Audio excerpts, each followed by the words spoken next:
On est en direct sur Facebook. Annulé. À 9h02. À 9h02, voilà. Ok. Alors donc. Hein? Comme Dieu. Voilà. Bon, ben, on va. Alors, je donne juste deux petites infos. Ensuite, j'introduis la semaine du développement durable et je vous passe la parole derrière. Bien près du micro. Si. Non, je vais vous laisser parler, bien sûr. Mais après. Parce qu'en même temps, si ça vous pose pas de problème. Hommage à Freddie Mercury, visage des Queen à 21h30 et suivi d'un feu d'artifice à 23h15. En parallèle, le Centre des Arts de Calvin vous diffusera. Comment on prononce votre... C'est Fatih. On prononce comment votre nom? Brani, on dit? Bruno, tu m'as pris la page que je t'ai passée? Oui, je l'ai. Non, tu peux me la redonner? Ah, d'accord, c'est bon. Oui, non, c'est de côté. Parce que j'en avais fait 2 ex, mais je trouve pas le deuxième. C'est parce que j'ai mis... Attends, je regarde si elle est calée là. Non, parce que j'ai la liste des gens. Voilà, ça m'évite. Merci. Alors, ça c'est pour Pôle emploi, ça c'est pour la coiffure.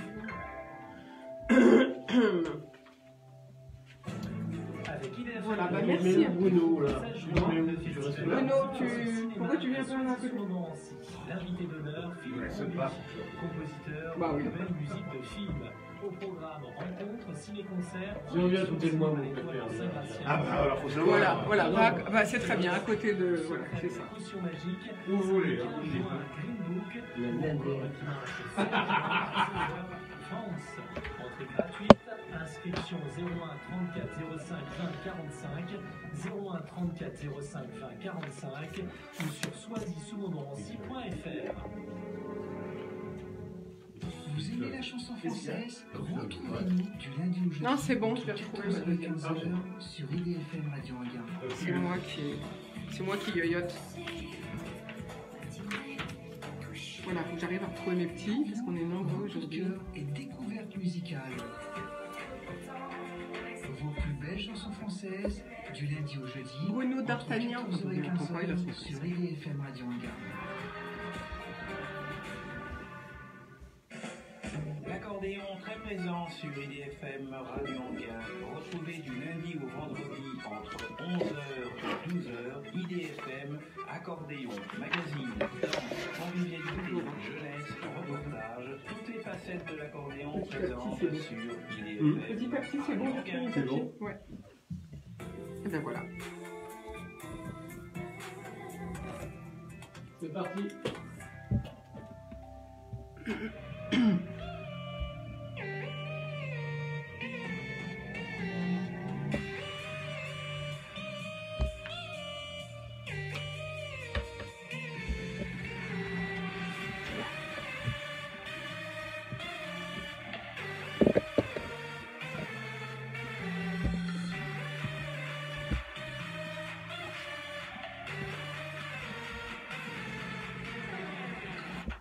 Bonjour à toutes, bonjour à tous, je suis ravie de vous retrouver pour une nouvelle semaine avec Philippe à la technique et toute l'équipe bien sûr, et ravie aussi d'être avec moi à ce micro au bar de l'économie. Nous sommes en pleine semaine du développement durable et aujourd'hui on va parler de ce sujet, tout comme d'ébénisterie d'art, mais aussi d'intrapreneuriat chez Pôle emploi, et puis de mise à disposition de personnel, et bien sûr on va finir en beauté, en cuisine aujourd'hui. Et pour parler de tous ces sujets, j'accueille tout de suite Catherine Dablin-Montesanto. Bonjour.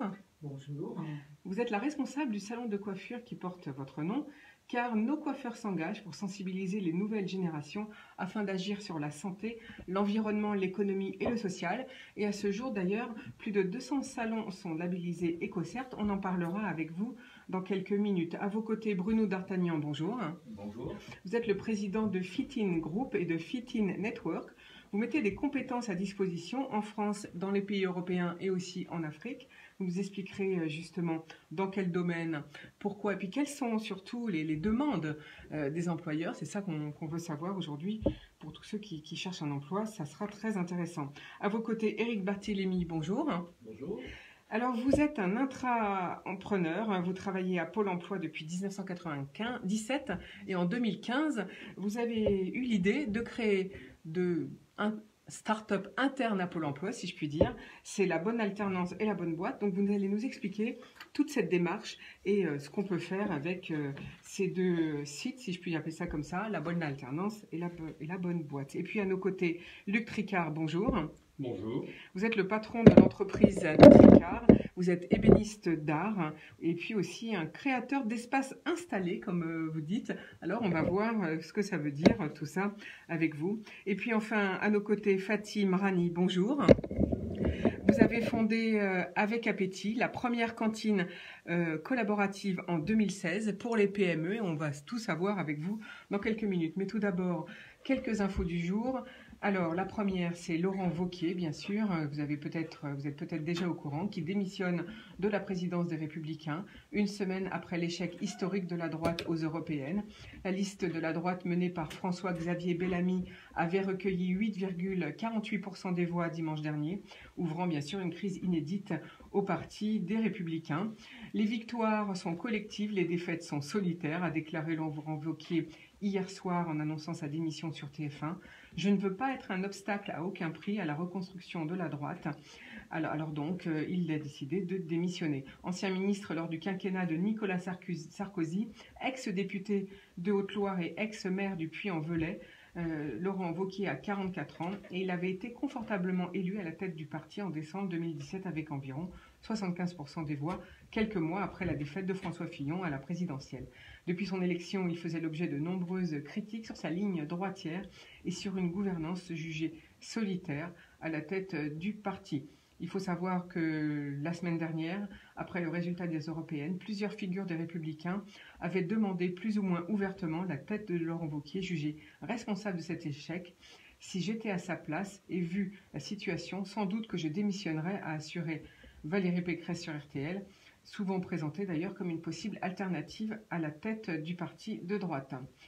Voilà, donc une vingtaine de députés républicains envisageaient d'ailleurs de porter un nouveau coup au parti en quittant le groupe parlementaire à l'Assemblée nationale pour créer leur propre groupe distinct à la fois de LREM, de Agir et des Républicains. Donc, affaire à suivre.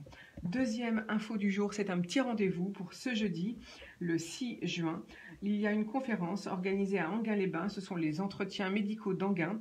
Je vous rappelle que c'est tous les mois depuis cette année. Et cette semaine, eh bien, le thème est le microbiote intestinal, un organe à part entière, des effets nombreux. Ce sera une conférence à l'Espace du Lac, 93 rue du Général de Gaulle à Enghien-les-Bains à 18h30 jusqu'à 20h. Il se dit beaucoup de choses et là c'est le professeur Philippe Marteau de la Sorbonne Université et de la PHP à l'hôpital Saint-Antoine qui viendra nous éclairer. Troisième info du jour, eh bien, c'est que cette semaine, c'est la couleur du développement durable, c'est la semaine européenne du développement durable, c'est chaque année du 30 mai au 5 juin. Et cette année, c'est une manifestation d'ampleur européenne qui a pour objectif de promouvoir, en tout cas en France, les enjeux d'un développement durable sur l'agenda 2030 et ces 17 objectifs, d'ailleurs, vous pouvez les consulter sur Internet. Je rappelle qu'au niveau de l'Europe, on a beaucoup de progrès à faire, notamment certains pays de l'Est et ou l'Allemagne même, qui utilisent encore le charbon. Et là, on sait déjà que même après 2030, on aura encore les effets du charbon, puisque ces pays-là l'utiliseront jusqu'après 2030. En tout cas, de très nombreux événements sont proposés au public pour faire connaître à la fois les initiatives territoriales tournées vers le développement durable et la transition écologique et solidaire, et les acteurs impliqués dans l'amélioration de notre cadre de vie partout en France. Conférences, expositions, projections de films, projets d'éducation, visites, ateliers. Et aujourd'hui avec nous, eh bien, c'est Catherine Dablin-Monté-Santo qui va nous parler du développement durable. Pourquoi la coiffure finalement? Pourquoi nos coiffeurs s'engagent pour mobiliser finalement nous et les jeunes générations? Eh bien, je crois que dans la coiffure, on manipule beaucoup de produits chimiques. Donc, pour donner de la valeur à nos entreprises, je pense que se tourner vers le développement durable est très important. Ça valorise nos entreprises. Le fait aussi d'employer des produits différents, Ça motive énormément les équipes et je sais que dans mon entreprise, on travaille à 6 personnes et que tout le monde a adhéré tout de suite pour avoir de nouvelles techniques, employer des produits végétaux, aussi bien en termes de coloration qu'en termes de produits de finition. On a développé aussi un bar à shampoing, c'est-à-dire que comme dans beaucoup de commerces aujourd'hui, on essaie qu'il y ait moins de packaging. Eh bien, chacun vient avec son ancienne bouteille. Au lieu de la jeter, on la remplit. Ça coûte moins cher. Ça préserve notre planète. J'ai aussi installé tout ce qu'il faut au niveau des bacs. Les bacs montent et descendent, s'allongent. Il y a une ambiance zen avec de la musique, un massage shiatsu dans le dos. Donc, les équipes travaillent dans de bonnes conditions. Donc, à partir du moment où on travaille dans de bonnes conditions, on est heureux de venir au travail. Et quand on est heureux de travailler, tout va bien. J'ai entendu une émission derrière moi où on disait qu'on ne pouvait pas être heureux à partir du moment où on travaillait. Et moi, je crois que c'est le contraire. Quand on choisit quelque chose et que l'on fait avec cœur, que l'on partage, qu'on rend les gens heureux. Effectivement, il y a eu une analyse récente dont j'ai donné les chiffres qui dit que 25% il n'y a que 6% de salariés qui sont vraiment heureux dans leur travail. Donc ça peut être que notre expert en management à côté de vous nous en parlera tout à l'heure. Peut-être qu'il a lu cette étude comme moi. Et il y a même 25% des salariés qui travaillent contre leurs entreprises. Donc on a encore du chemin à faire en France en tout cas. Voilà, alors vous disiez que, donc on parle du fait que les coiffeurs s'engagent en développement durable. Vous disiez au niveau de la coloration justement, ça, en tout cas vous mettez en place quelque chose. Expliquez-nous. D'ailleurs, vous êtes très en couleur, puisque pour les auditeurs qui peuvent nous suivre en Facebook, on vous voit, vous avez des cheveux de couleur, une mèche de 3 couleurs, on peut dire. Voilà, vous avez pris du violet, du roux orangé, et puis une troisième couleur entre les deux, pour faire le lien, c'est ça? C'est ça. Vous êtes en harmonie avec votre tailleur. C'est ça. Et mon entreprise est en harmonie aussi, parce que le orange n'attire que les ondes positives. Donc forcément, on est toujours heureux quand on vient dans mon entreprise. Donc pour être labellisé développement durable, donc EcoCert, il fallait remplir certaines conditions. Alors quelles sont-elles? Alors, j'ai mis des ampoules dédiées, c'est-à-dire des ampoules, des LED spécifiques, ce qui m'a valu une baisse de ma facture d'électricité. J'ai fait appel à une entreprise qui vient ramasser mes déchets toxiques, entre autres les tubes de coloration chimique. Donc, ils passent tous les 3 mois et ces tubes sont utilisés pour faire le bitume des routes. Mais cette entreprise est à Rouen, parce qu'en région parisienne, il n'y a rien. Il n'y a personne pour ramasser. Il n'y a personne. Donc, ça a été très compliqué.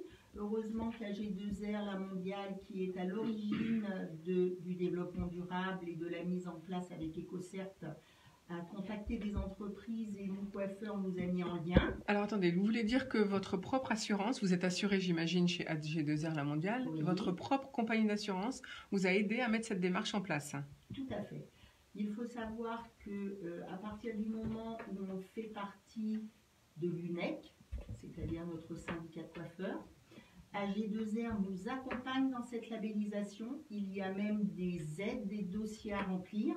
Par exemple, il faut, pour que la qualité de l'air soit respectable pour tout le monde, les gens qui travaillent, les clients, qu'il y ait une aération spéciale. Donc au départ, on avait mis une hotte aspirante, mais on s'est rendu compte, après certaines études, qu'il valait mieux mettre, alors c'est, comment je vais expliquer, c'est comme un micro-ondes, mais ça aspire et on met les bols de coloration en dessous. Et c'est une entreprise dédiée qui a été trouvée justement par l'UNEC.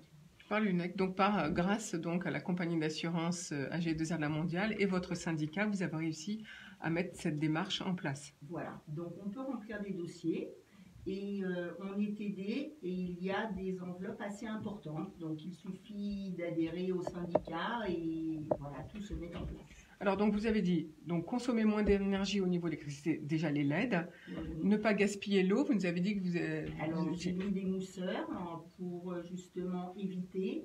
Et on fait bien attention d'ouvrir et de fermer les robinets et de ne pas les laisser couler intempestivement. Est-ce qu'au niveau de votre bilan économique, j'allais dire, notre bilan de fin d'année, vous avez déjà vu des économies financières après avoir mis cette démarche en place?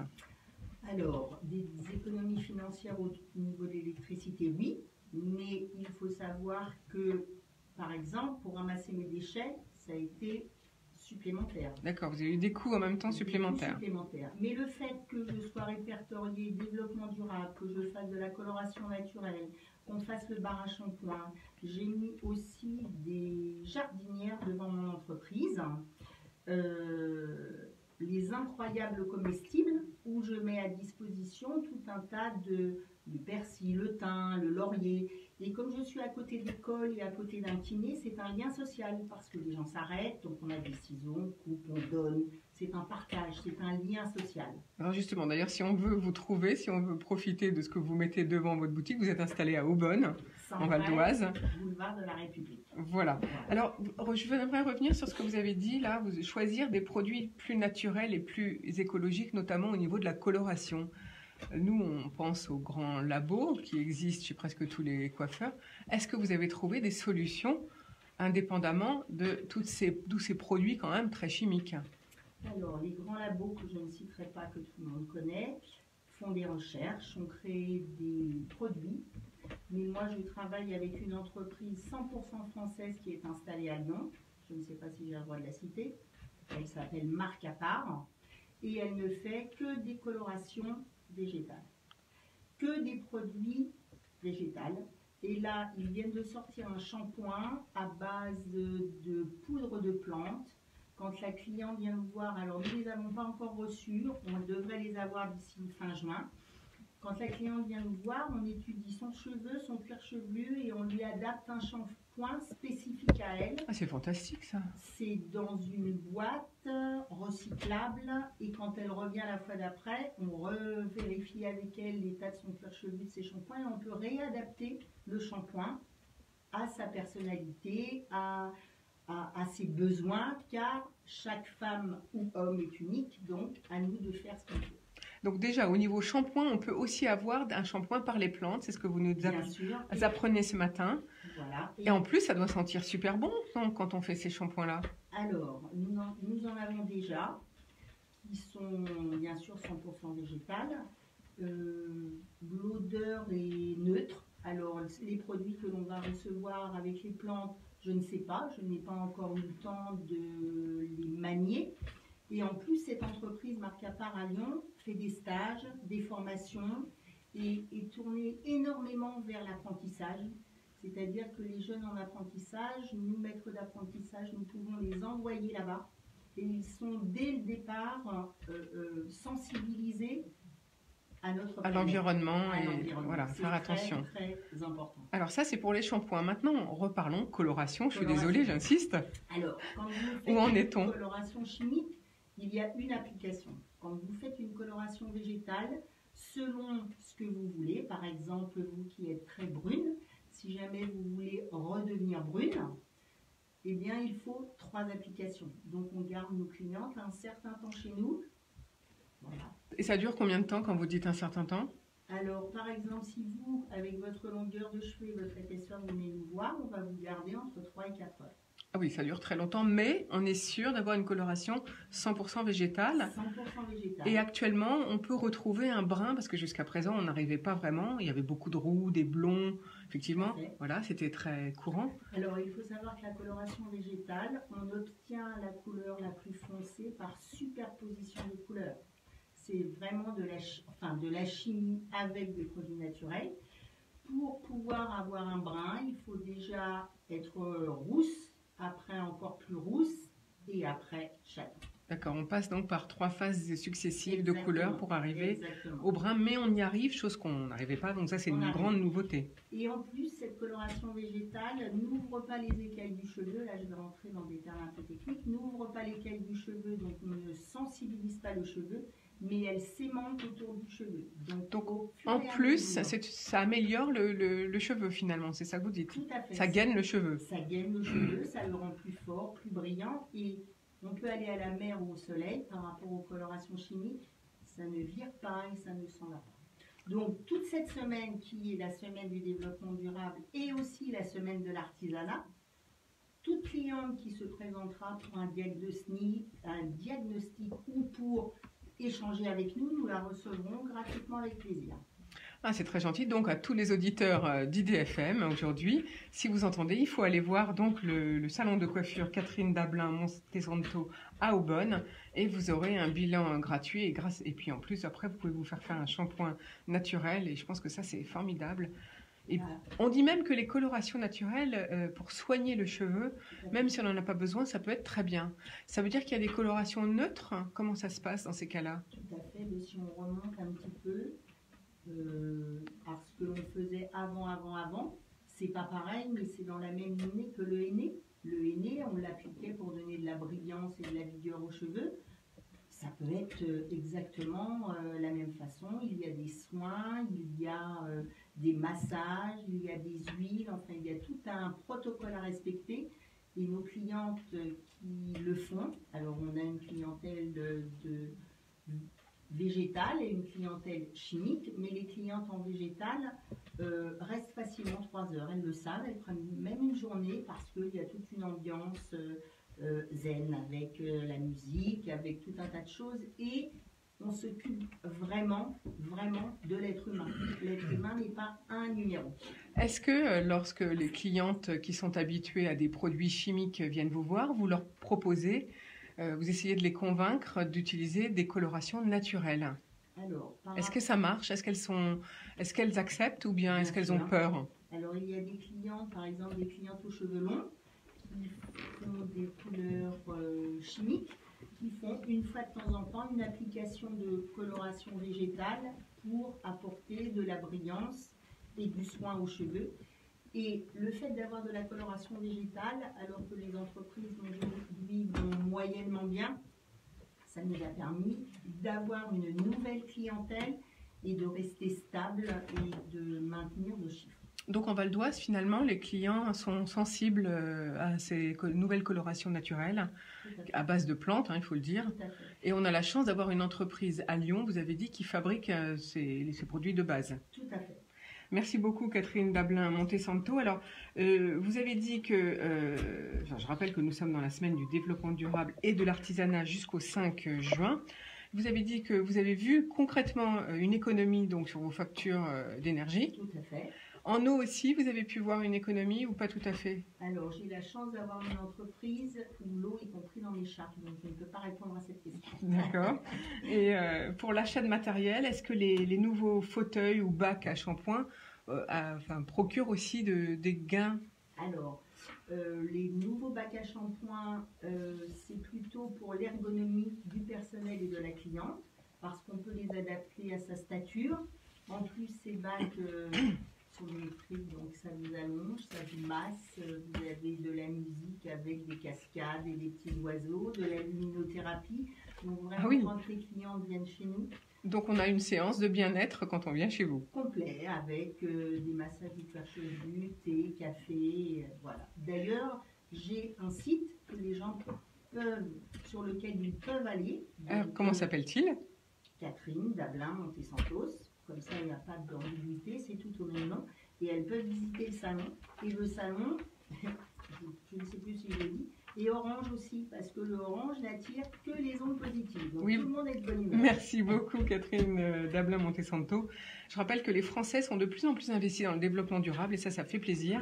En tout cas, ce qui fait plaisir, c'est d'avoir un salon de coiffure à côté de chez nous, donc en Val d'Oise, qui propose des produits de teinture, des colorations naturelles.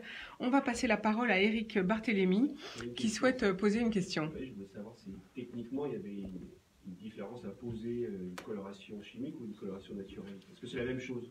Alors, dans les grandes lignes, c'est la même chose, mais la coloration naturelle, on fait une préparation du cuir chevelu à base d'huile et de massage avant. Et on superpose les colorations. Donc toute coiffeuse pourrait passer à cette technique en fait. En fait, est-ce qu'on peut passer de la coloration chimique à la coloration naturelle directement? Alors, au niveau de l'application, oui, mais au niveau de la préparation et de la manipulation, il faut obligatoirement aller en stage. Nous, avant que notre entreprise passe développement durable avec cette coloration végétale, nous avons tout été en stage et quand nous avons une entreprise avec plusieurs collaborateurs, Christian Roche, qui est à la tête de Marcapar, se déplace dans l'entreprise pour vous former et vous expliquer par rapport aux espaces. Et côté client, une nouvelle coiffeuse, elle part en stage. Tout à fait. D'accord.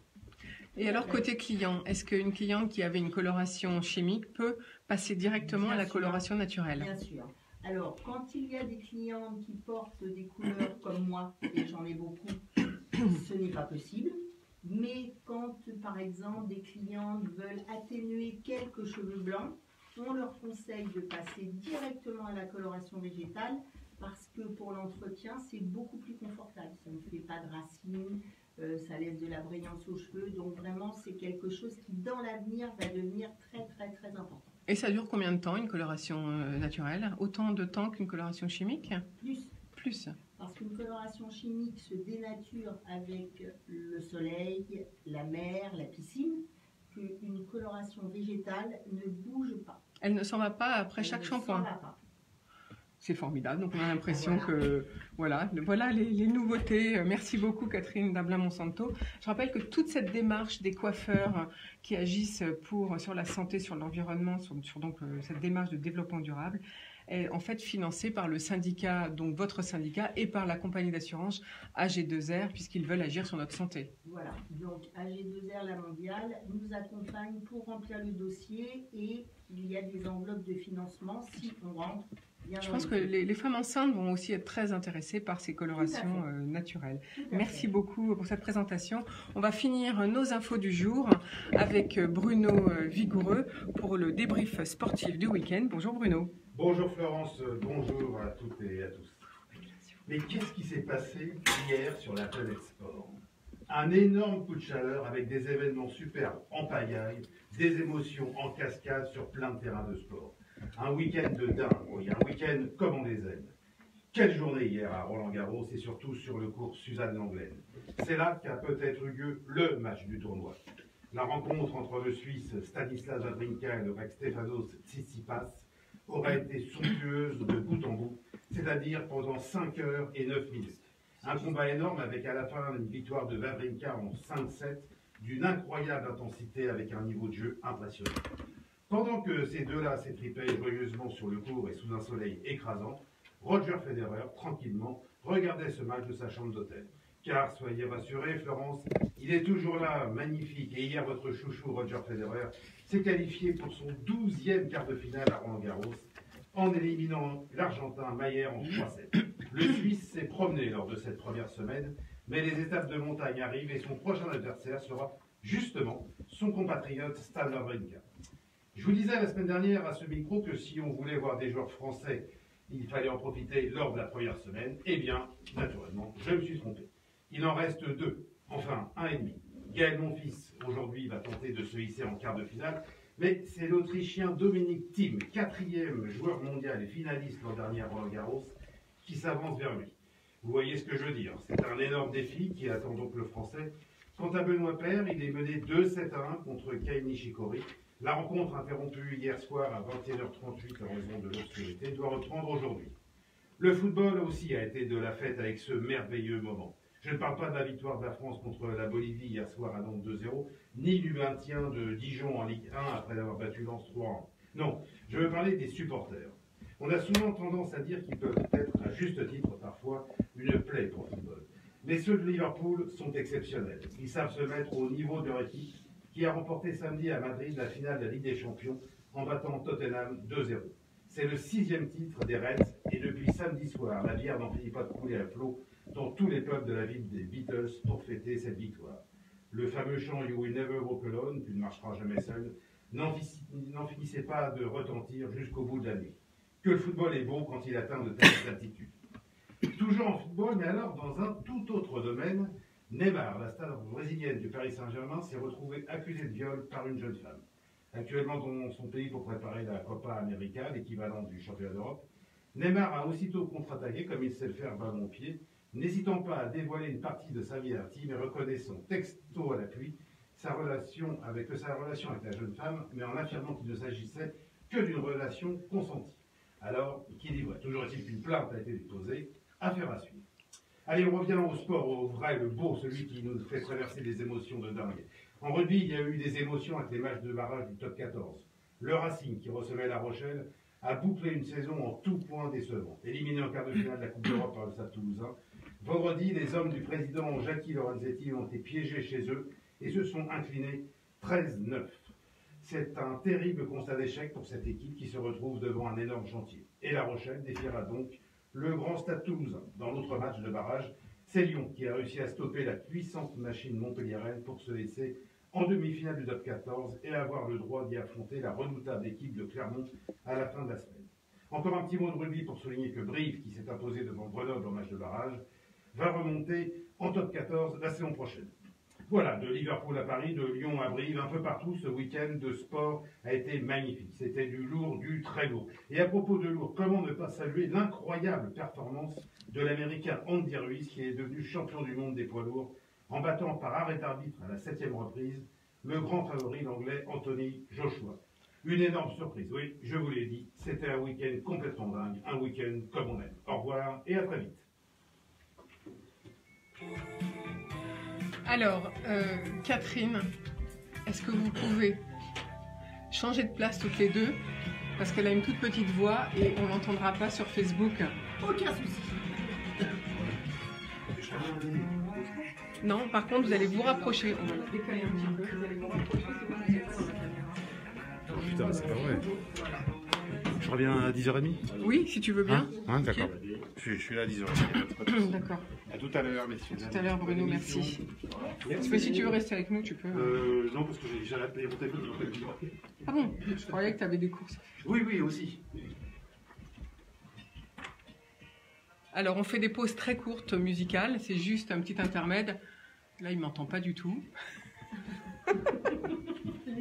On va faire très court. Et après, on va passer que des jingles, je pense, pour aujourd'hui. Entre chaque invité. Enfin, ça va dépendre de... Mais je pense qu'ils ont beaucoup de choses à dire, tous. Voilà. On fait jingle, le nom de la... En termes de passage, c'est... Ah bah après, c'est vous. C'est moi après? Oui, c'est vous. Ça vous va? Non, non, mais c'est... Vous avez vu comment je procède? Oui, j'ai vu. Elle était voilà. Très préparée. Comment? Elle était très préparée. Ah bah tout est très préparé. Chacun d'entre vous est préparé. C'est pour ça que ça me prend du temps de faire cette émission. Bah quand même, si je ne vais pas voir qui vous êtes, ce que vous faites, parce que les dossiers de presse, c'est bien gentil, quand il y en a. Quand il y en a, mais il n'y en a pas toujours. Sinon, heureusement, il y a Internet, c'est génial. Et avec ça, je sais tout sur vous tous. Et puis, il y a plusieurs sites, il y a LinkedIn, il y a Internet, il y a tout. Bon, on va y retourner. Vous êtes prêts?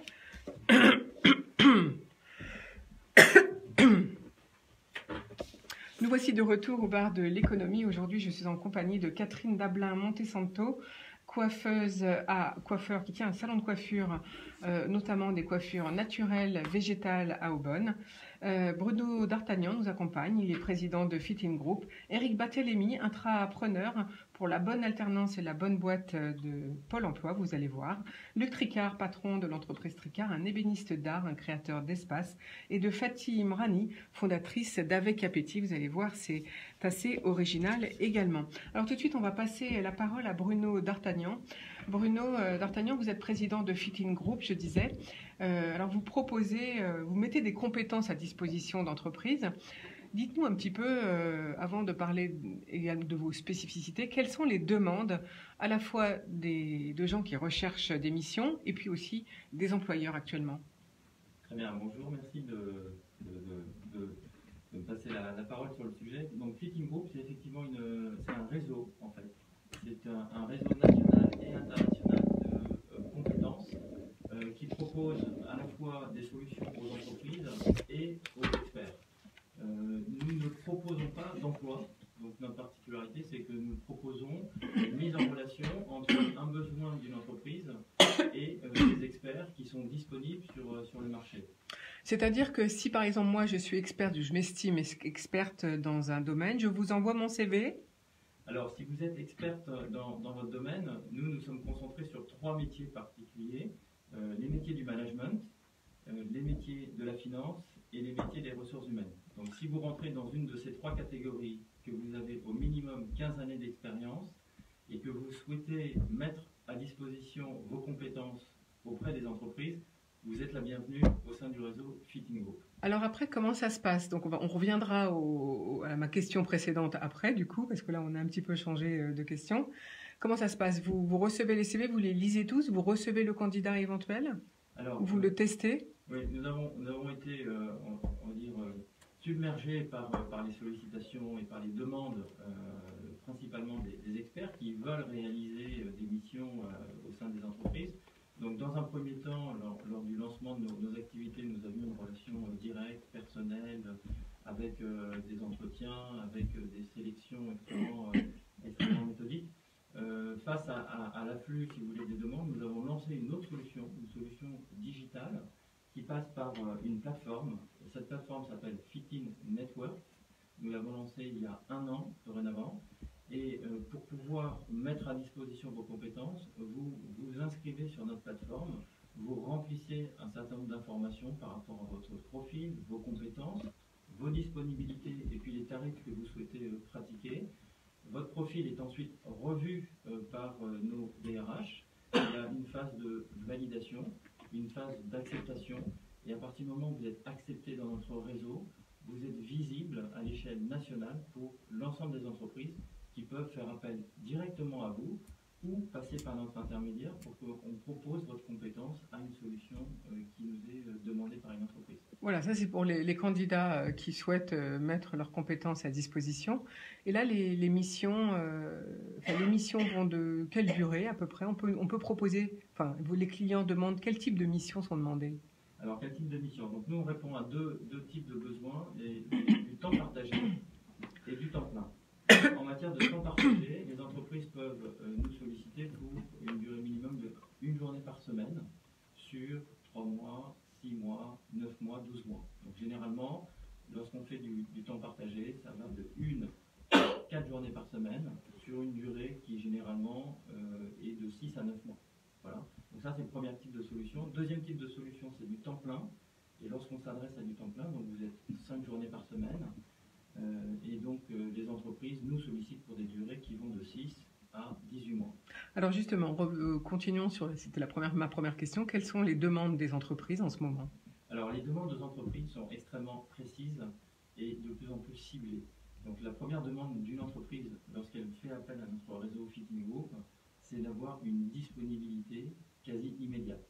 Donc on nous sollicite à partir du moment où l'entreprise n'a pas trouvé de solution en interne. Finalement, c'est la solution d'urgence. C'est la solution d'extrême urgence. Lorsqu'on nous sollicite, on attend un candidat dans les 7 jours qui viennent. Voilà. D'accord. Et donc nous, grâce à notre réseau et à la connaissance des compétences de nos membres, sommes capables, je dirais, d'offrir plusieurs options possibles à des entreprises. Donc, le premier besoin, c'est répondre à une urgence temporaire. Le deuxième besoin des entreprises, c'est d'avoir une compétence expérimentée dans leur secteur d'activité. Il ne suffit pas d'offrir, je dirais, un directeur général qui a 15 ans ou 20 ans d'expérience. Il faut que ce directeur général connaisse le secteur d'activité de nos clients. Donc ça, c'est la deuxième caractéristique. Donc finalement, on ne peut pas changer de secteur d'activité si les entreprises ne t'acceptent pas. C'est ça que vous nous dites là, tout de suite. Alors, on peut changer de secteur d'activité, mais on doit apporter une compétence par rapport à un besoin d'une entreprise.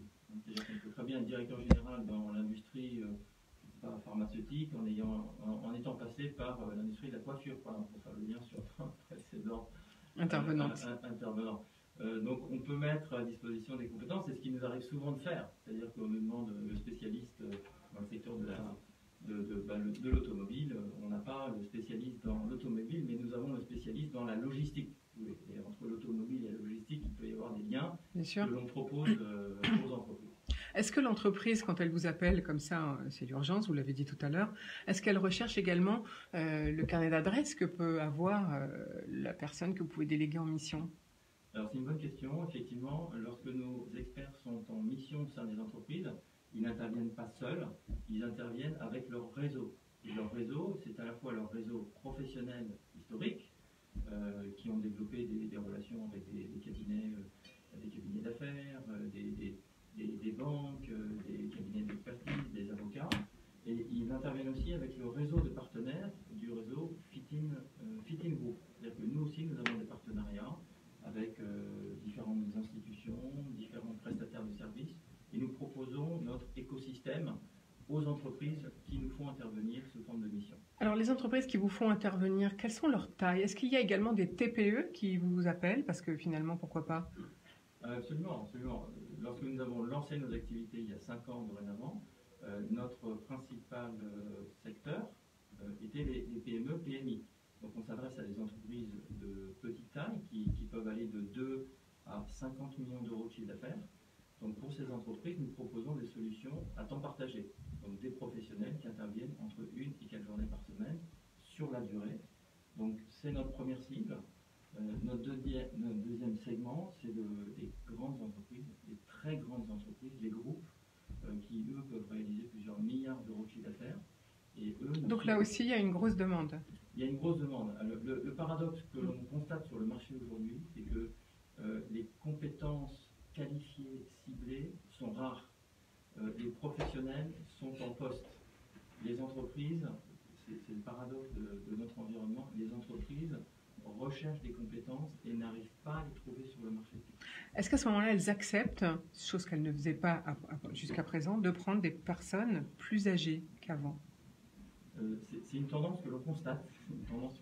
Généralement, nos clients nous demandent un certain type de profil et nous proposons des professionnels qui ont une seniorité reconnue parce qu'ils ont l'expérience, minimum 15 ans, généralement on est plutôt autour d'une vingtaine d'années d'expérience.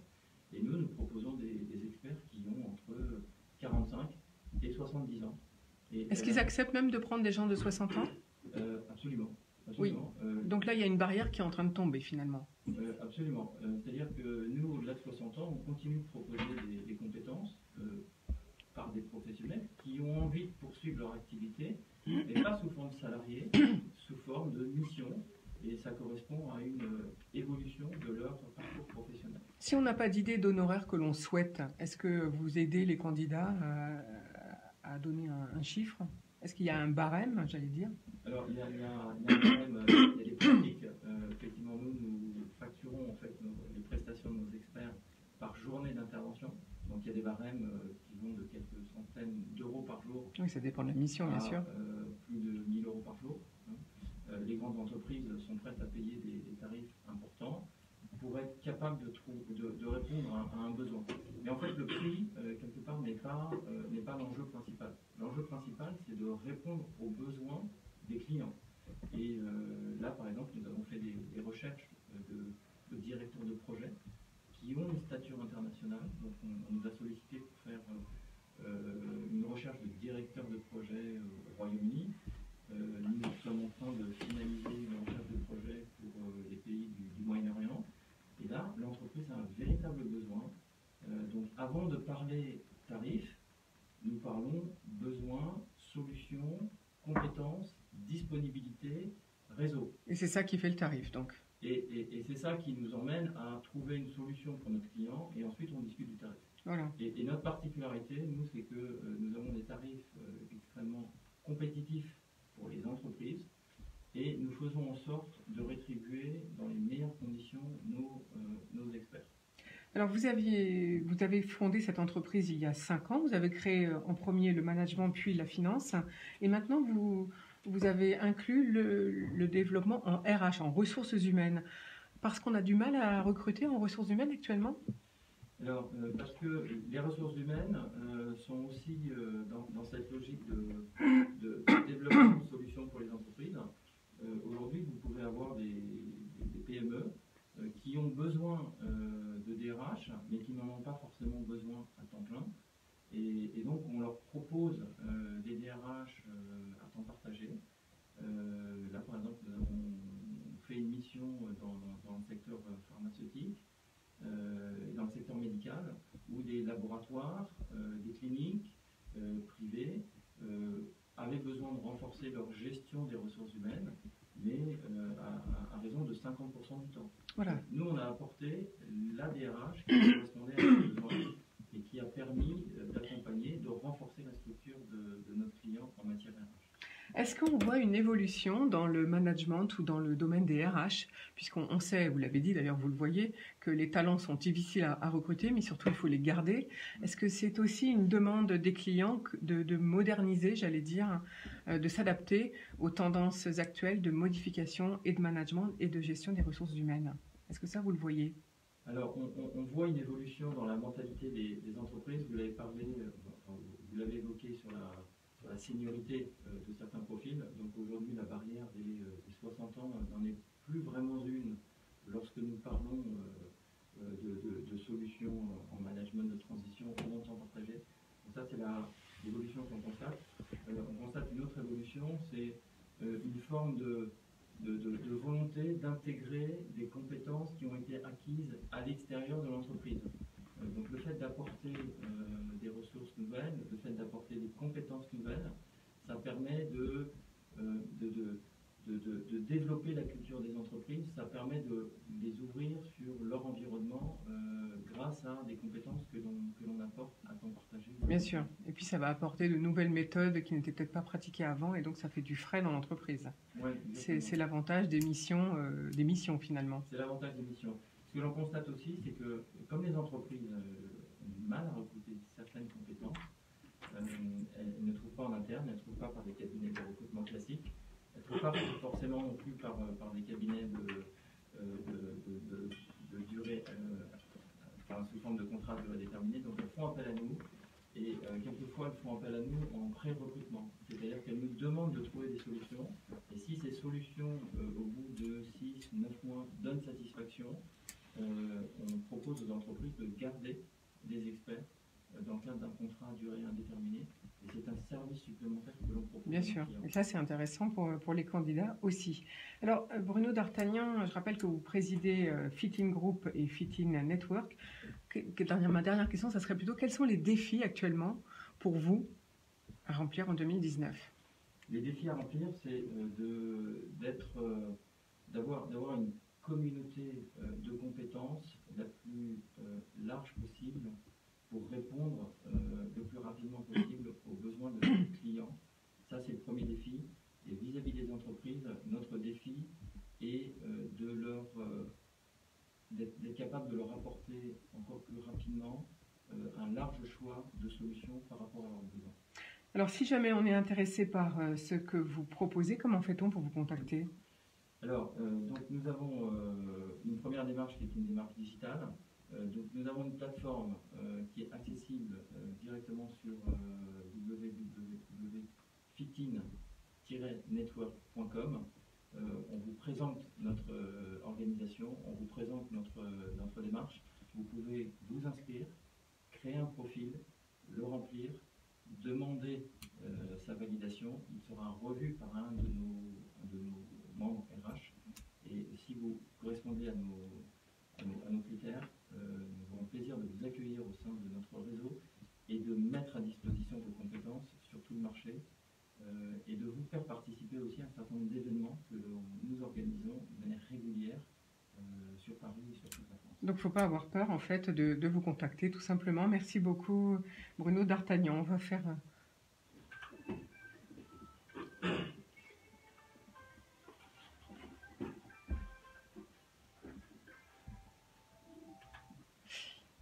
Donc, vous avez entendu donc les nouvelles méthodes d'emploi. Eh bien, ça peut être des missions en temps partagé ou de différentes manières, notamment dans les métiers du management, de la finance et des ressources humaines. D'ailleurs, Éric Barthélémy, alors vous, c'est très intéressant parce que vous êtes chez Pôle emploi, en fait, depuis 1997.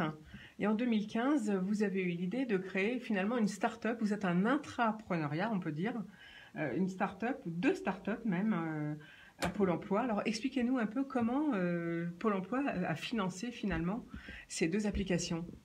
Alors en fait, en 2015, Pôle emploi s'est lancé dans l'aventure de ce qu'on appelle les startups d'État. Pôle emploi est un précurseur dans le domaine.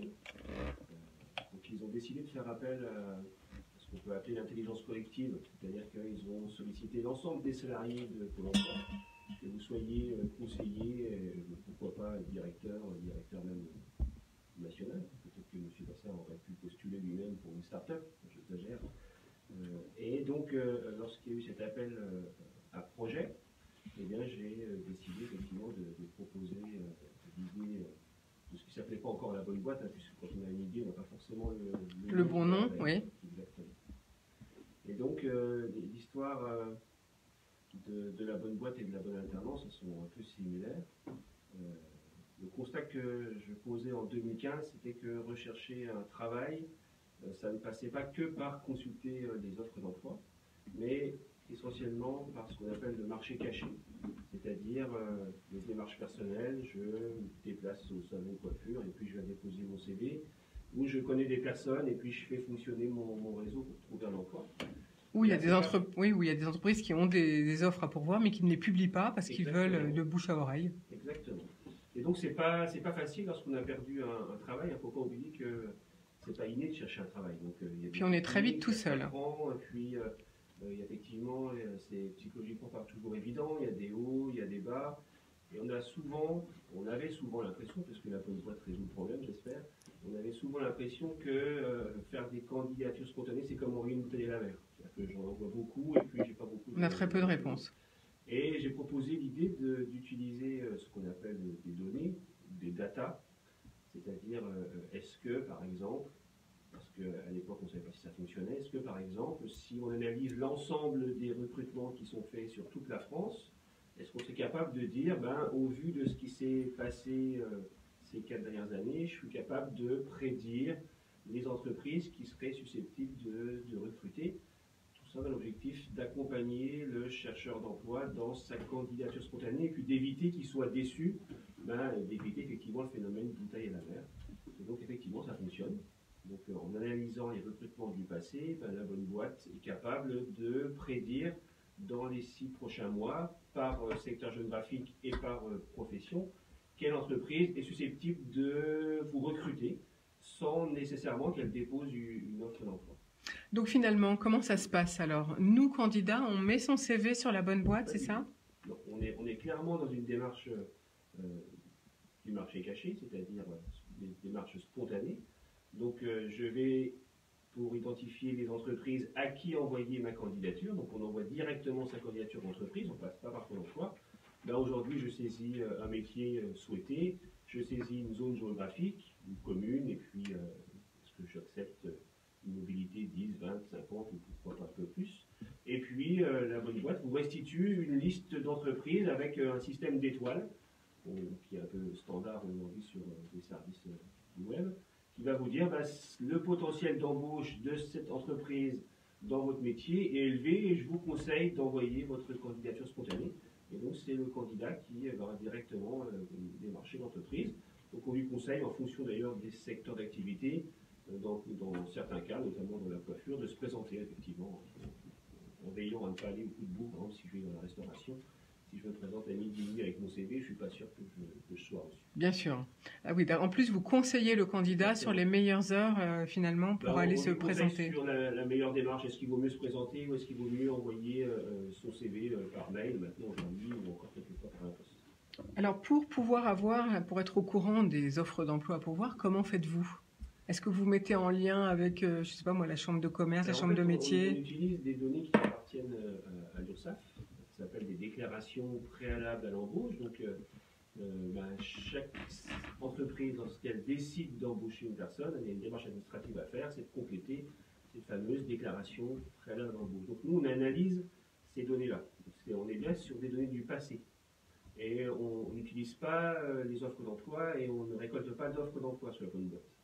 Donc, c'est bien uniquement les déclarations d'embauche qui sont analysées tous les mois. Donc, tous les mois, on actualise des données du mois précédent, on refait des calculs mathématiques. Hein. Aujourd'hui, c'est naturellement des ordinateurs et des algorithmes qui sont capables de déterminer effectivement est-ce que ce mois-ci, l'entreprise a un score élevé ou un score plus faible.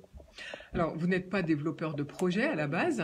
Comment vous en êtes venu à pouvoir monter ce projet? Comment vous êtes fait aider? Alors en fait, avec l'appel à projet de Pôle emploi, c'était clairement indiqué, ben, vous avez une idée, vous avez une solution numérique pour cette idée. Donc en fait, Pôle emploi a fait un appel à tous ses salariés Exactement. en disant si vous avez une bonne idée, contactez-nous, Voilà. Donc, il y a une proposez-nous. plateforme à Pôle emploi qui s'appelle Innovation, sur laquelle on peut déposer soit nos bonnes pratiques, soit nos idées. Donc là, en l'occurrence, c'était plutôt une idée. Et puis, pendant 6 mois, j'ai été accompagné par un développeur qui, lui, forcément maîtrise. Donc un développeur informatique. Un développeur informatique. Et puis, un coach. Parce qu'effectivement, moi, je suis conseiller à l'emploi. Donc, même si j'ai des idées pour mener un projet, j'ai jamais réellement mené un projet numérique.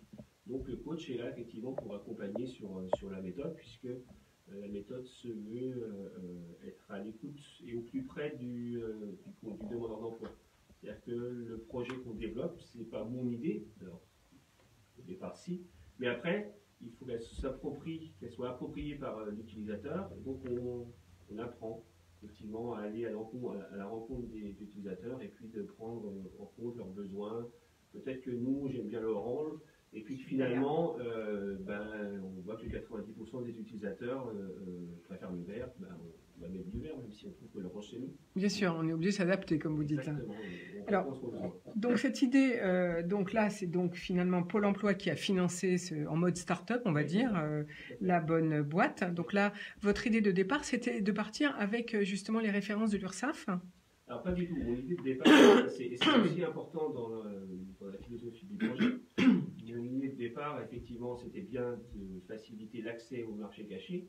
Mais mon idée, c'était de dire peut-être qu'on pourrait créer un réseau type LinkedIn, mais plus pour les demandeurs d'emploi et puis avec spécifiquement des gens qui sont disponibles. Et puis très vite, je me suis rendu compte que ce n'était pas forcément l'étape la plus facile à mener et que on avait peut-être intérêt à étudier la piste de toutes ces données qui existent. On a étudié plusieurs solutions. Mais effectivement, c'est important dans la philosophie du projet d'être capable de s'adapter et puis de modifier son projet en fonction des besoins. Alors, deuxième idée que vous avez eue, c'est celle pour la bonne alternance cette fois. Oui. Alors là, comment ça se passe? Donc, c'est sur le même principe que la bonne boîte, sauf que là, c'est effectivement thématique, alternance. On voit que ça concerne et l'apprentissage et les contrats de professionnalisation. Et donc là, on est aussi pour aider le jeune ou moins jeune, mais c'est quand même plutôt les jeunes pour l'apprentissage, qui est en difficulté pour trouver une entreprise dans le cadre de son cursus de formation dans ce cadre-là. Il a peut-être trouvé le centre de formation qui va le former l'Unistory, et puis il faut trouver l'entreprise d'accueil. Et bien, nous, on est aussi en capacité de l'aider à contacter la bonne entreprise, sur le même principe. Alors là, on utilise effectivement des données qui sont consolidées par la direction du travail et qui proviennent des chambres des métiers, des chambres de commerce, qui, eux, enregistrent au fil du temps les contrats qui sont signés entre une entreprise, un centre de formation et puis un jeune. Et on fait le même travail mathématique. On analyse les informations du passé pour dire on pense que cette entreprise-là, cette année, elle va avoir besoin de... Voilà, par exemple, il avait un apprenti depuis 3 ans, l'apprenti s'en va, et il va falloir qu'il le remplace. Exactement. Mais c'est sur le même principe, on n'analyse pas une offre d'emploi, c'est bien sur le passé. On se base sur le passé, effectivement. Dans l'alternance, il y a aussi des rythmes, forcément. Vous l'avez dit, il y a des formations qui durent une année, 2 ans, 3 ans. Donc, quand on a 5 ans d'arriéré, on est capable de définir, de trouver ces rythmes-là et puis de faire ressortir la bonne entreprise au bon moment. Alors là, vous avez parlé donc de la bonne alternance et tout à l'heure de la bonne boîte. On a bien compris que c'était tourné vers les candidats, finalement. Mais si on est entreprise et qu'on veut se faire référencer, est-ce qu'on peut? Alors oui, tout à fait. Parce qu'effectivement, il y a des possibilités pour les entreprises de dire j'aimerais bien recevoir des candidatures spontanées, j'ai peut-être pas forcément un besoin immédiat, mais j'ai besoin de constituer un public de candidature au fil de l'eau, et donc les entreprises peuvent nous solliciter. Alors naturellement, on prend nos précautions, puis on vérifie que c'est pas simplement qu'on peut faire du fichier, qu'il y a bien des besoins. Et puis, on peut permettre également aux entreprises d'être présentes, par exemple, sur des métiers qu'elles ne recrutent pas habituellement. J'ai l'exemple précis d'un restaurant qui voulait se lancer dans le web. Donc, il créait un service web, il fallait des informaticiens. On imagine bien qu'on n'est pas capable de déterminer qu'un restaurant va embaucher un informaticien. C'est pas bien sûr. Courant. Ça, Donc, ça, les algorithmes mathématiques ne peuvent pas le deviner. Exactement. Si demain tous les restaurants embauchent un informaticien, on va être capable de le faire. Là, c'était un cas particulier. Donc, pour ce restaurant-là, eh bien, on l'a fait apparaître dans la liste de résultats informaticiens. En l'occurrence, c'était à Lyon, et on faisait remonter un restaurant. Est-ce que finalement, quelles sont les évolutions, quelles sont les demandes les plus... Qu'est-ce qui vous est demandé comme évolution pour la bonne boîte, la bonne alternance pour le futur? Alors, ce qu'on met en place aujourd'hui, c'est la possibilité pour le candidat de postuler directement depuis la bonne boîte ou la bonne alternance. Donc, je vous l'ai dit, c'est lui qui fait la démarche, ça ne change pas. Auparavant, soit il prenait son stylo ou un copier-coller pour récupérer l'adresse mail qu'on lui indiquait. Eh bien, aujourd'hui, on l'accompagne, en fait. C'est-à-dire qu'il va pouvoir, depuis la bonne boîte, joindre son CV, joindre des pièces complémentaires, travailler sa lettre de motivation, on lui donne un exemple qu'il peut naturellement modifier, et puis il va pouvoir envoyer directement, donc, par notre biais, sa candidature à l'entreprise, qui, elle, va recevoir avec le mail, en fait, un formulaire en quelque sorte qui va lui permettre de répondre rapidement à la personne, parce qu'on se rend compte qu'effectivement l'idée qu'ont les demandeurs d'emploi que ça ne fonctionne pas, c'est que souvent ils n'ont pas de réponse.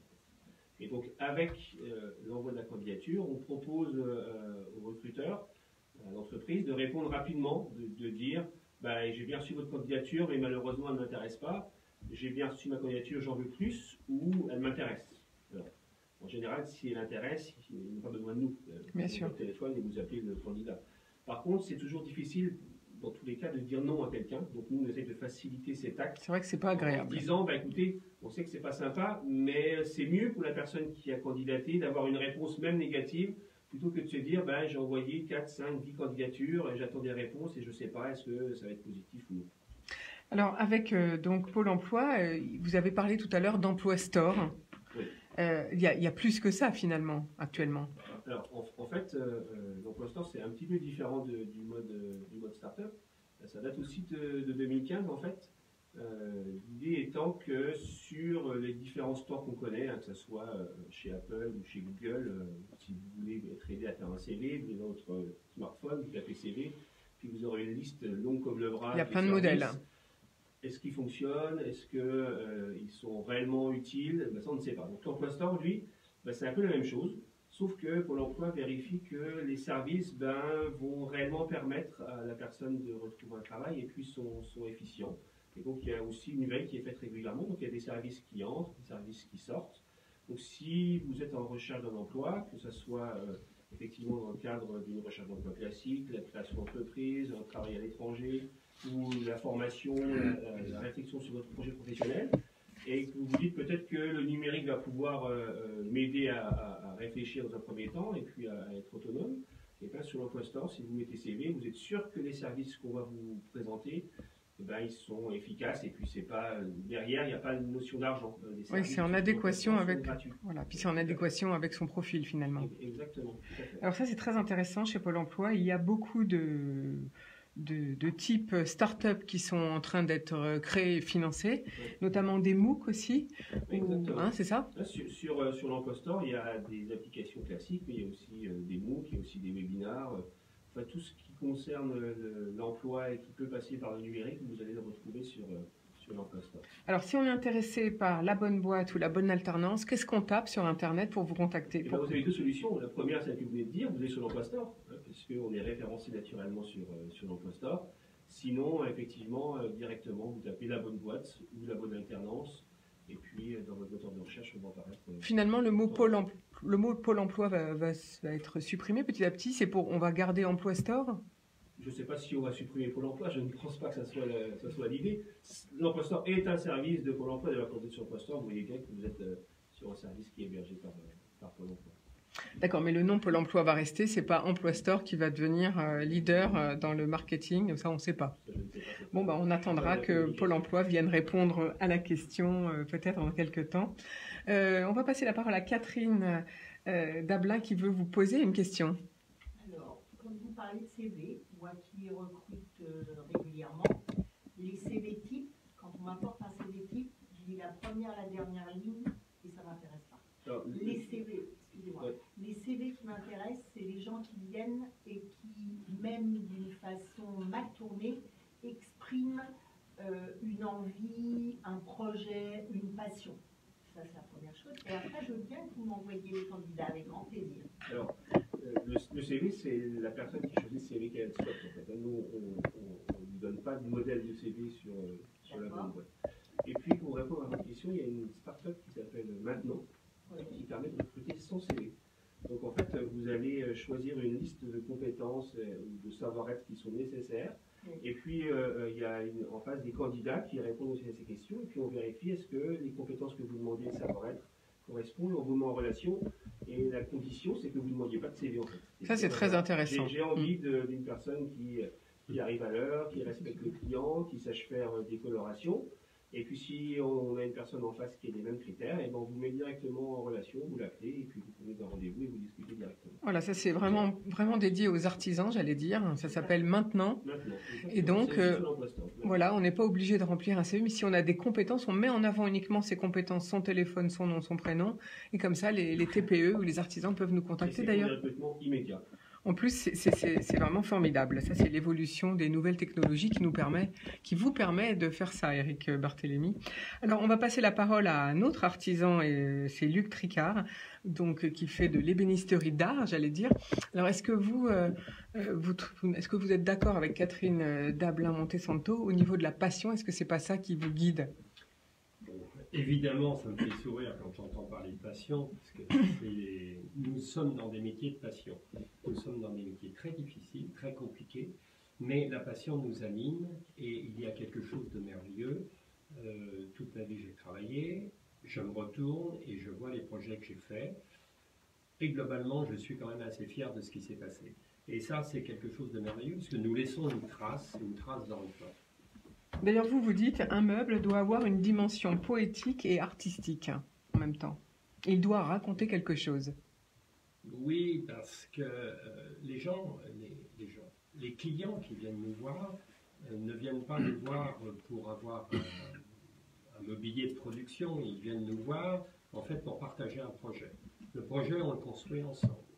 Ça, c'est quelque chose que j'ai toujours adoré. Ça n'est pas mon projet, ça n'est pas ma création, c'est notre création. Et ça ne fonctionne pas avec tous les clients, avec tous les projets, bien évidemment. Mais les projets importants se font comme cela et laissent une trace et même une relation humaine. On parlait d'écologie, bien évidemment. En fait, on est dans l'écologie depuis fort longtemps, dans la mesure où nous faisons des meubles durables. Donc la durabilité fait partie, je crois, de l'écologie. Les matières utilisées, bien souvent, sont des matériaux naturels. Et évidemment, ça m'amuse de voir que la coiffure se tourne vers ces matériaux naturels. Parce que depuis déjà très longtemps, bien avant que la chimie ne nous propose des produits souvent intéressants, mais c'est le matériau naturel, c'est la teinte naturelle qui était utilisée. Donc, ça m'amuse toujours de rechercher, oui, vous voulez dire quelques vieilles recettes où le curcuma que vous utilisez en cuisine va m'aider à faire une teinte ou à renforcer. Vous l'utilisez toujours en ébénisterie? Je l'utilise toujours. Vous utilisez encore beaucoup de produits naturels pour faire des couleurs, comme on voit les meubles au château de Versailles ou dans les musées? Alors, c'est vrai que j'ai un passé un peu atypique, parce que j'ai été restaurateur de meubles anciens pendant 15 ans. J'ai eu la chance de travailler sur les plus beaux meubles du monde. Et aussi, quand je me retourne au musée Paul Getty, je retrouve des meubles que j'ai restaurés, ce qui me fait grand plaisir. Et évidemment, sur ce type de restauration extrêmement pointue et complexe, ou que ce soit au musée des arts, pas des arts décoratifs, au musée des archives nationales, quand il y a une reprise de teinte à faire, bien évidemment, on utilise des produits naturels, parce que ces produits naturels, comme nous l'a expliqué notre charmante notre invitée du jour, Catherine Dablin-Montesanto, le soleil ne les altère pas, d'une façon générale. Les anciens tapis étaient également teintés avec des teintes naturelles et ne bougent pas, n'ont pas bougé. Contrairement aux produits chimiques, c'est ça que vous voulez dire? Contrairement aux produits chimiques. Donc finalement, si on a un meuble dont la couleur se dégrade, c'est parce qu'il y a peut-être un peu de chimie dessus? Malheureusement, c'est plus compliqué que cela. Le soleil a quand même quelques fonctions assez intéressantes sur le bois et modifie la couleur du bois et donc de l'ensemble. Bon, nous sommes dans un métier complexe, mais le naturel est quand même très intéressant à utiliser. Alors vous êtes installé, Luc Trécart, vous êtes installé à côté de Cergy, enfin à Cergy on va dire même d'ailleurs, et vous faites un meuble particulier en ce moment, expliquez-nous, où trouvez-vous toutes ces inspirations, car en ce moment vous mélangez plusieurs matières et pas n'importe lesquelles. Expliquez un petit peu à nos auditeurs ce que vous faites en ce moment. Alors, nous avons été contactés. Alors, il y a des aventures dans nos métiers et j'ai une aventure particulièrement longue et durable parce que j'ai rencontré une personnalité avec laquelle je travaille depuis que je fais de la restauration de meubles anciens, c'est-à-dire il y a 35 ans environ. Et nous nous sommes retrouvés sur un projet pour une cliente esthète qui adore les arts, qui est à l'étranger et qui connaît bien la France, qui apprécie la France et les savoir-faire français. Et pour elle, faire travailler un artisan français est déjà quelque chose d'extrêmement important. Et nous sommes sur un projet, cette dame a envie, cette cliente a envie de se faire plaisir, de modifier, de se mettre aussi dans le goût du jour, dans la modernité. Et dans un intérieur classique, elle a envie de le faire respirer, de le faire chanter d'une autre façon. Et veut se transformer, changer certains meubles qui sont peut-être de moins bonne facture, qui sont moins intéressants, moins au goût du jour, et veut des meubles contemporains. Et ensemble, comme je le disais, nous avons dessiné un meuble qui va ponctuer sa salle à manger, qui va être en fait ce qu'on appelait autrefois un argentier, parce qu'on va y ranger les couverts et l'argenterie familiale. Et ce meuble supporte également une sculpture contemporaine en bronze patiné. Et évidemment, c'est toujours intéressant de créer quelque chose parce que cette création va avoir une fonction, un esprit dans la présentation et va ponctuer l'intérieur grâce à sa proportion et à ses matériaux et à sa forme. Donc en fait, nous allons avoir l'ensemble des liaisons pour parfaire cet intérieur. Et là, il a été choisi donc de la pierre parce que nous trouvons sur le marché aujourd'hui des fabricants qui sont capables de séparer le schiste avec collé sur des résines et qui permettent d'avoir une pierre globalement souple, quelques millimètres d'épaisseur. Donc nous allons avoir deux blocs de pierre séparés par un bloc de palmier. Le bois de palmier est un bois absolument extraordinaire, très, très intéressant sur le plan graphique. Et nous créons cet objet. Créer, c'est beaucoup dire, parce que créer, je ne sais pas si nous créons, mais nous avons composé cette harmonie. En fait, ce qui est très intéressant, c'est que d'un meuble ancien, finalement, on peut toujours le transformer et le moderniser. C'est ça que vous nous faites comprendre aujourd'hui, en alliant. C'est peut-être pas tout à fait ça, mais il y a des meubles anciens exceptionnels dans des collections privées ou dans les musées. C'est une chose. La copie ne m'intéresse absolument pas parce que je ne vois pas l'intérêt de copier ce qu'ont fait nos anciens. Ils ont fait des boulots absolument remarquables et nous les admirons. Et en plus, ils nous ont formés, ils nous ont transmis un savoir. Et aujourd'hui, nous sommes dans la modernité. À l'époque de Louis XIV, M. André Charleboul, ébéniste du roi, faisait du contemporain. Je ne vois pas pourquoi nous ne ferions pas de contemporain aujourd'hui. Bien sûr, et en plus avec, comme vous l'avez dit tout à l'heure, des matériaux nouveaux, on est capable de couper très fin de la pierre, d'utiliser de la pierre, d'autres bois pour mettre sur des meubles actuellement. Alors, on revient toujours sur ce qu'ont fait nos grands classiques. Je parlais d'André Charles-Boulle, il a utilisé le laiton, l'écaille de tortue, l'ivoire, tous les matériaux que l'on découvrait grâce aux colonies et au transport maritime. C'est-à-dire que l'ébénisterie, c'est utiliser les matériaux de son temps pour les mettre au service du mobilier et de la décoration. Nous ne faisons que ça. Bien sûr. Alors justement, vous m'aviez dit quand on a préparé l'émission, tout le monde pense que l'on a perdu nos savoir-faire et vous pensiez notamment à la reconstruction de la charpente de Notre-Dame. Expliquez-nous votre point de vue. C'est un sujet très délicat. C'est un sujet très délicat et j'ai été extrêmement évidemment touché. Même j'avoue que j'avais les larmes aux yeux quand j'ai vu la Notre-Dame brûler. J'étais avec d'ailleurs un de mes vieux confrères qui travaille toujours rue de Varennes et on regardait ces images épouvantables. Notre-Dame brûle, c'est plus qu'une charpente, c'est plus qu'un monument, c'est la foi qui s'enflamme, c'est un passé,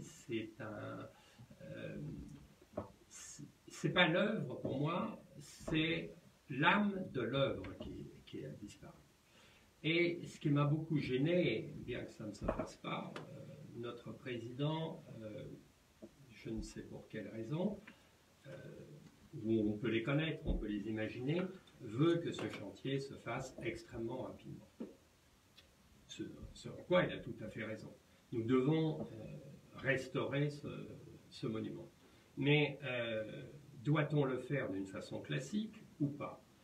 Tout ce que j'ai entendu, d'une façon générale, était extrêmement négatif sur les savoir-faire, sur les capacités de notre pays à avoir une vingtaine d'hectares de forêt à mettre au service de cette charpente, sur tout un tas de raisons pour transformer ce bâtiment avec du béton, une charpente métallique ou d'autres sujets. Je suis d'abord étonné. 800 ans de tenue, de souplesse et de qualité qui fait que le bâtiment, globalement, n'a pas bougé. Des tonnes de charge en plomb pour faire cette toiture qui, sans doute, participe à l'équilibre du bâtiment. Nos anciens tailleurs de pierre, charpentiers, ont œuvré et ont construit une œuvre merveilleuse. Mais cette œuvre merveilleuse, en fait, elle était animée par la foi, par la passion. Et pour moi, je ne voudrais pas que cette foi et cette passion disparaissent, bien au contraire, je voudrais que nos artisans, que nos jeunes artisans rentrent presque en religion, quelle qu'elle soit, peu importe, mais pour rebâtir avec la même passion cette charpente, recouvrir cette... C'est-à-dire que ce que vous voulez dire, c'est que ça serait un formidable appel à projet pour la jeune génération d'ébénisterie. Nous sommes dans l'appel à projet, nous sommes dans faire confiance au savoir-faire que nous possédons et que tout le monde nous envie. Le monde entier envie le savoir-faire français. Les étrangers, comme les Américains, nous considèrent comme des héritiers favorisés parce que nous avons ces savoir-faire. L'exposition d'un chantier, l'ouverture d'un chantier, la démonstration d'un chantier de cette qualité au monde serait peut-être la plus belle des promotions de l'artisanat et de nos métiers manuels. Et finalement, on pourrait le faire visiter, c'est ça que vous dites? Bien évidemment, montrons-le. Montrons notre savoir-faire français. Merci beaucoup, Luc Tricard. On va passer la parole à Fatim Rani, qui a fondé, alors c'est très intéressant, elle a fondé Avec Appétit, tout simplement. Ça s'écrit AVEKAPETI, la première cantine collaborative. Et vous avez monté ce projet, Fatim Rani, en 2016 déjà. Et vous êtes notre start-up du jour. Expliquez-nous comment vous fonctionnez. Exactement. Alors avec Appétit, en fait, va mettre en relation des passionnés de cuisine, donc ça va être des parents au foyer, des retraités, des personnes en reconversion, avec des entreprises du quartier, donc des entreprises où les salariés veulent bien manger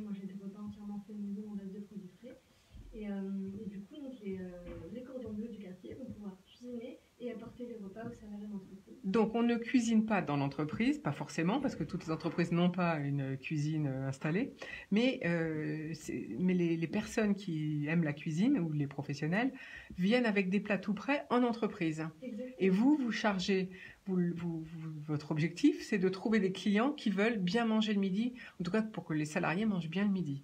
Exactement, trouver les clients et trouver bien sûr la communauté de cuisiniers. Alors Fatim Rani, vous avez déjà mis en place ce projet dans quelle ville et dans quel arrondissement de Paris? Alors là aujourd'hui on est dans plusieurs villes, donc on est en Ile-de-France, dans plusieurs arrondissements de Paris, mais aussi dans plusieurs villes d'Ile-de-France. Lesquelles? Donc on est par exemple dans la région de Massy, Massy-Palaiseau, Villebon, les Ulysses. On est à Montreuil, on est dans plusieurs arrondissements de Paris comme le 10e, le 6e. Moi je connais plus, j'ai plus tout en tête, mais en fait de manière générale aujourd'hui dès qu'une entreprise veut bénéficier de notre service, il suffit de nous envoyer un petit message et nous venons sélectionner des cordons bleus dans son quartier. Aujourd'hui on a des cuisiniers vraiment partout en Ile-de-France qui justement attendent qu'il y ait une entreprise à côté de chez eux qui soit intéressée par notre concept. Donc vous avez mis en place un site internet, j'imagine. Comment s'appelle-t-il? Donc avec appétit.com. Donc si on est cuisinier ou passionné de cuisine, on vous contacte? Exactement. Vous nous contactez. Nous après bien sûr il y a une phase de sélection. C'est pas non plus n'importe qui bien sûr qui cuisine. Il y a une phase de sélection qui est assez importante pour vérifier donc, tout ce qui est l'hygiène, le goût bien sûr, le fait que ce soit véritablement des produits frais. Et ensuite on est en relation avec les entreprises du quartier. Alors, qui fait les courses? C'est le cuisinier, bien sûr. Il a un budget ou bien il peut acheter à n'importe quel prix et de toute façon, c'est pris en charge par l'entreprise qui a commandé? Alors, en moyenne, un cuisinier va toucher 7 € sur son repas. Donc, avec ça, ensuite, il doit effectivement faire les courses. Donc, en moyenne, là, aujourd'hui, on est entre 3,50 € et 4,50 € de marge pour le cuisinier. Pour le cuisinier, oui, parce qu'il faut bien qu'il se rémunère, sinon il n'y a aucun intérêt. Comment vous est venue cette idée? Formidable, je trouve. Merci. En fait, j'étais à l'époque en stage dans une entreprise qui était à Massy. Et il y avait vraiment beaucoup d'entreprises autour, c'est une zone industrielle. Et il n'y avait aucune offre de restauration. C'est souvent le cas en fait, on s'excentre un peu des centres-villes.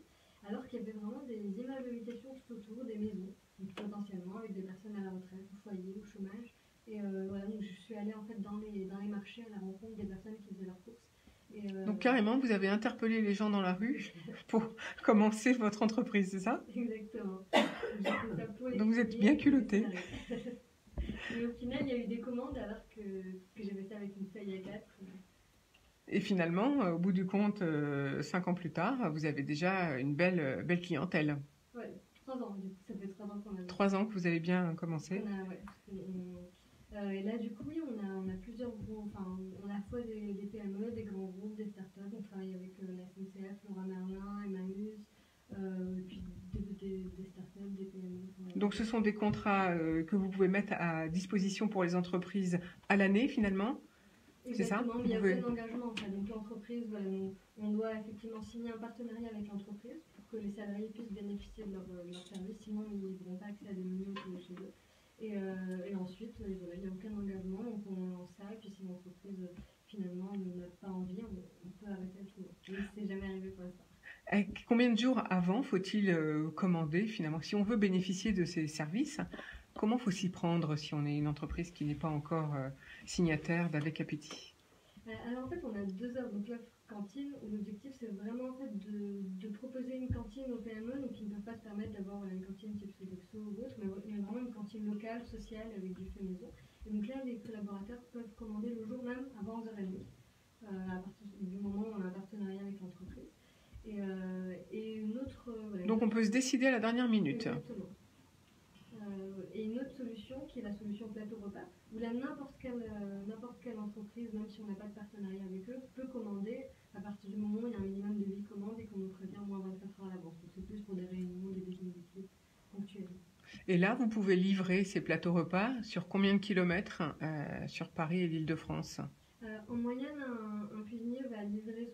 En fait, la personne qui cuisine apporte le repas en personne. L'objectif, c'est vraiment que ce soit quelque chose de collaboratif. De très social et très solidaire, finalement. Oui, c'est vraiment de se dire, on a aujourd'hui 2 populations qui se côtoient tous les jours, mais qui ne se parlent jamais, donc les travailleurs et les habitants d'un quartier. De se dire, on va faire en sorte que ces deux voilà, donc si on est une entreprise, on peut vous contacter ou à vous pour avoir un plateau repas ou pour avoir un cuisinier à domicile qui apporte le repas pour ses salariés. Exactement. Et donc là, ça coûte combien en moyenne pour l'entreprise?